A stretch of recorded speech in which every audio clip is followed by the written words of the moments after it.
माझं पहिलं Instagram channel चाललं नाही म्हणून मी दुसरं चालू केलं. आज आपल्या कंटेंट क्रिएशन जर्नीच्या सिरीजमधला 3रा दिवस. जसं की तुम्हाला सगळ्यांना समजलंच असेल की याच्या आधी माझं एक इंस्टाग्राम चॅनल होतं ज्याच्यावर मी रॅन्डम व्लॉग्स टाकायचे. माझ्या मनात येईल ते मी त्याच्यावर अपलोड करायचे. म्हणजे कधी मोटिवेशनल कोट्स किंवा कधी रॅन्डम एखाद्या घराचा एडिट वगैरे असं. या पेजला फॉलो करत असलेले काही लोक त्या पेजवरही मला फॉलो करत होते, त्यामुळे त्यांना या सगळ्या गोष्टी माहिती आहेत. त्यावेळी तर मला निश हा वर्ड पण माहिती नव्हता, त्याचा अर्थ माहिती नव्हता. इंस्टाग्रामवर डेली पोस्ट करावं लागतं, ग्रो कसं होतं, ब्रँड कोलॅबरेशन मला काहीच माहिती नव्हतं. पण माझा 3रा का 4था रीलच त्याच्यावरचा व्हायरल गेला आणि तो इतका व्हायरल गेला की माझे चांगले 1-2 हजारांनी फॉलोअर्स गेन झाले.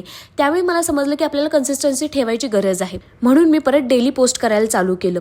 पण त्या रील्सवर काही व्ह्यूजच येत नव्हते, कारण की 2-3 महिन्यांनी पोस्ट केल्यामुळे त्याच्यावर हार्डली 1000पर्यंत व्ह्यूज यायचे.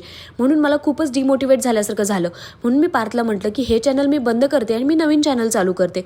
पण तो मला बोलला की त्या नवीन चॅनलमधून तुझा इंटरेस्ट परत निघून गेला तर तू काय करशील.